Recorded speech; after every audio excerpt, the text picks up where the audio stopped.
किसी गांव में एक अनामिका नाम की लड़की रहती थी। वह बहुत ही अच्छी और मेहनती थी, लेकिन न जाने एक रात उसके साथ क्या हुआ।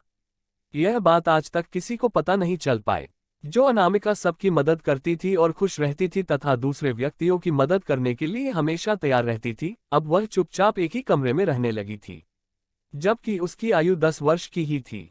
एक दिन अचानक उसकी बड़ी बहन अनीता अपने ससुराल से अपने घर आती है और देखती है कि उसकी छोटी बहन अब पहले जैसा हंसना बोलना छोड़कर अकेले ही चुपचाप रहने लगी थी। बड़ी बहन के पूछने पर भी कुछ नहीं बताती है। पिताजी से पूछने पर उसे पता चलता है कि उसकी बहन की शादी की बात चल रही है। अनामिका की बहन को समझ में आ जाता है कि उसकी छोटी बहन अब क्यों चुपचाप रहने लगी है, लेकिन अनीता अपनी छोटी बहन की मदद नहीं कर पाती है। अनीता खुद ही अपनी मुश्किलों में उलझी हुई है, तो वह अपनी बहन की क्या मदद करेगी। पिताजी भी ऐसा नहीं चाहते थे कि 10 वर्ष की उम्र में अपनी छोटी बेटी की शादी कर दे, लेकिन गरीब होने के कारण तथा 2 और छोटे बेटे होने के साथ साथ उनकी बूढ़ी माँ थी, जो कि चल फिर नहीं सकती थी। उसकी भी देखभाल करनी होती थी। अनामिका की मां की 2 साल पहले ही मृत्यु हो गई थी, इसलिए उसके पिता यह नहीं चाहते थे कि गरीबी के कारण बाकी लोगों की भी मृत्यु हो जाए। पिता ने सोचा, आज नहीं तो कल छोटी बेटी की शादी करनी ही है, तो आज ही क्यों ना कर दिया जाए। इसलिए वे शादी के लिए हाँ कर देते हैं, क्योंकि इस शादी में उन्हें कुछ खर्च नहीं करना पड़ रहा था। इसके बदले उन्हें पैसे मिल रहे थे, जिससे कि वह अपने परिवार वालों की देखभाल कर सकते हैं। पैसे के लोभ में आकर उसके पिताजी एक 35 वर्ष वाले व्यक्ति से अपनी बेटी की शादी कर देते हैं, ताकि उनकी भी गरीबी मिट जाए और उनकी बेटी अच्छे परिवार में जाकर खुशी से अपना जीवन व्यतीत कर सके। लेकिन अनामिका के जीवन में कुछ और ही लिखा था। अनामिका को पढ़ना लिखना, सजना संवरना, गुड़ियों से खेलना आदि बहुत पसंद था। जो आयु उसकी खेलने कूदने की थी, उस आयु में उसे किसी की पत्नी बना दी जाती है। पढ़ना लिखना छुड़ाकर उसके हाथों में घर के काम काज सौंप दिए जाते हैं। जब भी उसके पिता उससे मिलने उसके घर पर जाते थे, तो अनामिका उनसे अपने घर की बातें नहीं बताती थी, क्योंकि वही यह बात समझ गई थी कि उसकी परेशानी ना ही पिता हल कर सकते हैं और ना ही बहन। वह यह समझ गई थी कि अब उसे गृहस्थी खुद ही संभालनी होगी, साथ ही अपनी परेशानियों से खुद ही जूझना होगा। 10 साल बाद उसके पति की मृत्यु हो जाती है।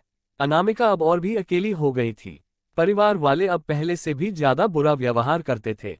उससे दिन भर काम कराते थे, साथ ही वह कभी अच्छे कपड़े पहनती या सजती तो उसके घर वाले ताना मारते और बोलते कि विधवा लोग बिंदी चूड़ी आदि नहीं पहनते हैं, जिससे कि अनामिका का मन बहुत दुखता था और बेचारी किसी से कुछ नहीं कह पाती थी।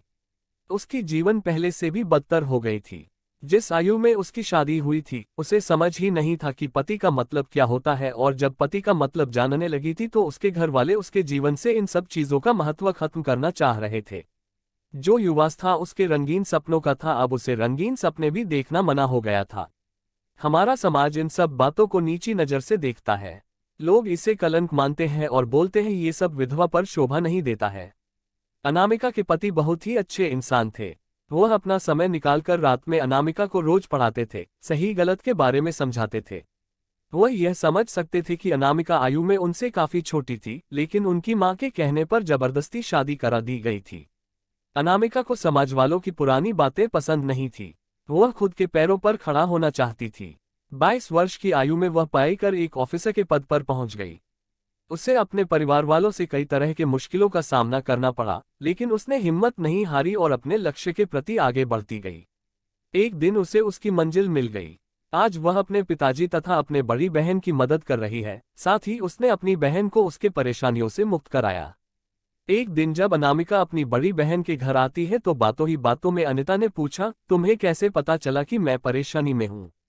वह बोली, मैं छोटे में ही समझ गई थी। जब तुम एक दिन पिताजी से मिलने घर पर आई थी, तो तुम्हारे छोटे बेटे से पूछने पर मुझे पता चला कि तुम्हारे घरवाले तुम्हें मारते हैं और दहेज मांगते हैं।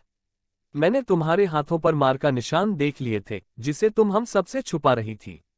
उस दिन तुम घर पर खुद नहीं आई थी, तुम्हें भेजा गया था, लेकिन तुम पिताजी की हालत देखकर समझ गई थी कि पिताजी चाहकर भी तुम्हारी मदद नहीं कर पाएंगे। फिर भी तुम मुझसे मेरी दुखी होने का कारण पूछ रही थी। मैं समझ गई थी कि तुम खुद ही परेशानी में हो और मैं तुम्हें और तकलीफ नहीं देना चाहती थी। मैंने उसी वक्त अपने मन में तय कर लिया था कि एक दिन में ही तुम्हारे परेशानियों से मुक्ति दिलाऊंगी। तुम्हें मुक्ति दिलाने में कुछ समय ज्यादा ही लग गया, पर आज तुम अपने घर में आजादी से रह सकती हो। अब तुम्हें किसी से डरने की जरूरत नहीं है एवं तुम अपने बाल बच्चों की लालन पालन अच्छे तरीके से कर सकती हो। मैं आज एक उच्च पद पर हूँ और समाज में चल रहे अंधविश्वासी बातों तथा दहेज प्रथा और स्त्रियों पे हो रहे अन्याय को रोकने के लिए ही मुझे इस पद के लिए चयन किया गया है और मैं इसे पूरे निष्ठा के साथ करके दिखाऊंगी। यह सब सुनकर उसकी बड़ी बहन की आंखों में आंसू आ जाते हैं। साथ ही वह बहुत खुश होती है कि अब उनके परिवार को किसी का मोहताज नहीं बनना पड़ेगा। आगे चलकर अनामिका ने अपने छोटे भाइयों को अच्छी शिक्षा देती है और बूढ़े पिताजी का ध्यान रख रही है। 2 साल बाद एक दिन अनामिका की मुलाकात उसी के दफ्तर में उसके बचपन के साथी पंकज से होती है।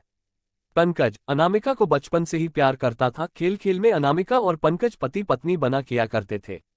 किसी कारणवश अनामिका की शादी उससे बड़े व्यक्ति से हो गई होती है। इस बात का पता पंकज को देर से चलता है और उस वक्त पंकज भी ज्यादा बड़ा नहीं था, लेकिन वह सही गलत समझता था। वह उस वक्त अपने दिल की बातें अनामिका से नहीं कह पाया था, लेकिन आज उसने अनामिका के बारे में सब कुछ जानते हुए भी दिल की बात कह दिया। अनामिका उसकी बातों को सुनकर यह फैसला करती है कि वह पंकज से ही शादी करेगी। आगे चलकर अनामिका के जीवन में पंकज के आ जाने से उसे उसकी सारी खुशियां मिल जाती है। दोनों खुशी से अपना जीवन जी रहे हैं। 1 साल बाद अनामिका 2 जुड़वे बच्चों को जन्म देती है। दोनों खुशहाली से रहते हैं।